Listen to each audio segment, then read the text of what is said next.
So Rosh HaShanah is the Jewish New Year. Rosh HaShanah literally translates to head of the year. It's the start of the Jewish civil year. It starts off what's called the High Holy Days. It's a really important 10-day period where we pray a lot, reflect on yourself, and do things like give to charity and actively seek out people who you may have hurt over the course of the year and like apologize. It is a celebration and a reflection of the past year and the chance to look forward to the next year and hopefully look for better to come. For me personally, it's a time to kind of reflect on the past year and kind of evaluate how I've been, the stuff I've done well, the stuff I could do better at. It's the chance to see what wrongs I did in the past year and move on from those, reflect on those, and really celebrate all the good that we have in our lives. For me, it's just a really lovely time of year because it's a time that I'm with family, but also a time that I'm able to work on myself as a person. My favorite Rosh HaShanah memory is probably Tescheduling, which is a special ceremony. You go out and you kind of cast off any transgressions of the past year as breadcrumbs thrown into the water. And I have always done this when I'm at home at a local lake with my congregation and my rabbi. And it's always a very fulfilling time to go out and reflect in kind of a natural setting, which I find very helpful personally. I remember being a really young kid and getting a little round thing of challah and just tearing it apart with my cousins, and we threw it into the river by my grandparents' house, and there were a bunch of ducks there that came and ate the bread, and it was really fun and really cute, and it made me really happy. I would say my favorite Rosh HaShanah memory is when I was young, I used to go to a children's service with my dad and brother, and I remember it wasn't that long of a service, but it felt like an eternity.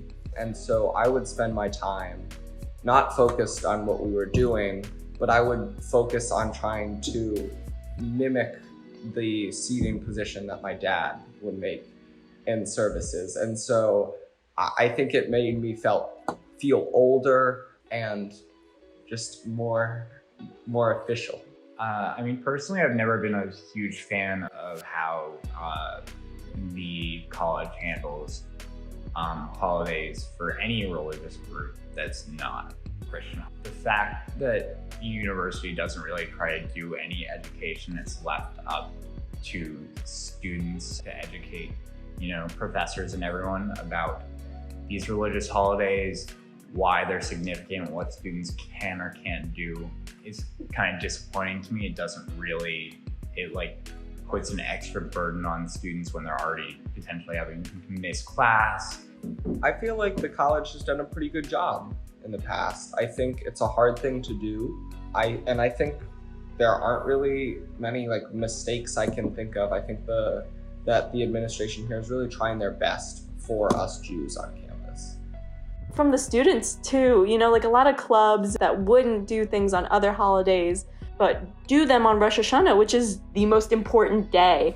The university hasn't been great about keeping aware of the things they put out and the things they schedule.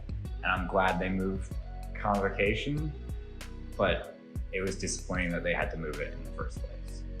To have Vice President Ambler reschedule convocation to Rosh HaShanah, and then once being informed, reschedule it to 24 minutes after Rosh HaShanah ends. That is the most performative thing I have ever seen. Ideally, this doesn't happen. And I think with Christian holidays, for example, this would not happen.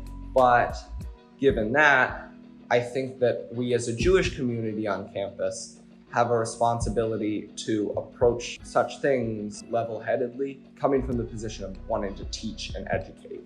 I will say there was one cool thing about the moving convocation, which was that the whole school got an email about Rosh HaShanah, which was, it's always cool to see that little spread of information, and hopefully someone learns something new out of something like that.